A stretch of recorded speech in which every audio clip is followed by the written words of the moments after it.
I found this really awesome shoe rack at the thrift shop, which I loved, but anytime I put my shoes on, they would slip through.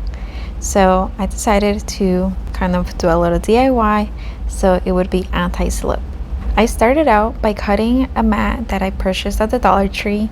It was one of those just from like their, like usually it's like the hardware aisle, and it has these like stripes on it, and I bought it with the stripes because I figured it would be easier for me to cut, which it was.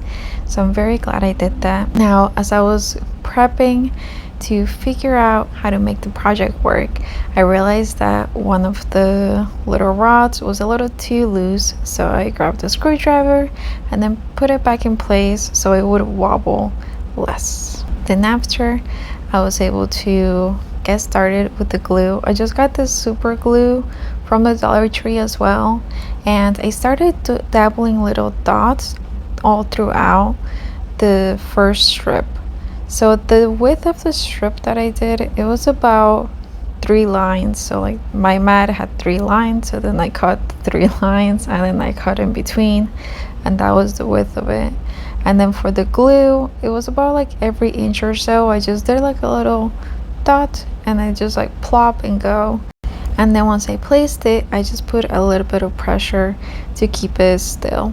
Now, at that point, I was still trying to figure out, is this gonna work? Is this not gonna work? And once I saw that the mat was staying where I needed it to be, then I got started on cutting the different strips. I used one strip, technically 2 strips per rod, because mine was extra long, but really it was like a single strip, one for the front and then one strip for the back. At least that's how I went about it.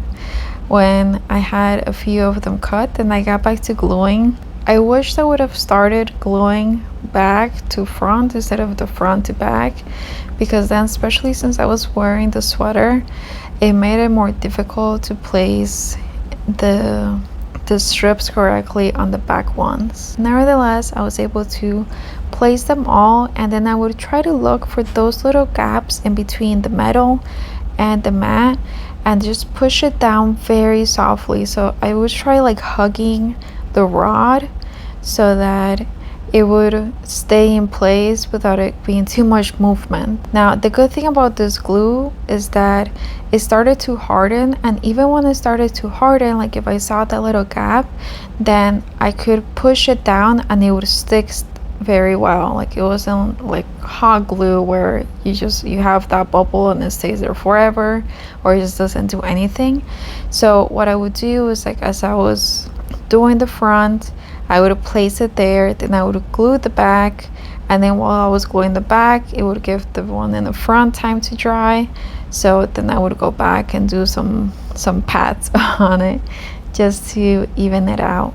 Because the mat that I purchased was circular, and of course it's not made for this, I had to cut it a little bit on some of the strips, or I had to add an extra piece.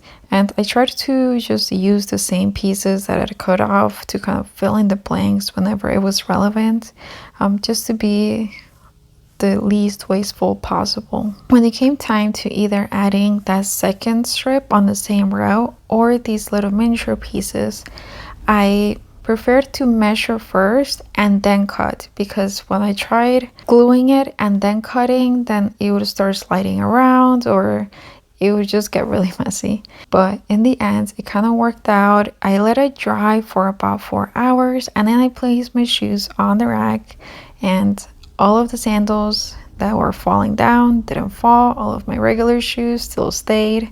So it was exactly what I wanted. So hopefully this DIY also helps you organize your closet and enjoy all the girly things in life. So if you enjoyed this project, be sure to subscribe, because my mom and I create all types of cute and girly and affordable projects.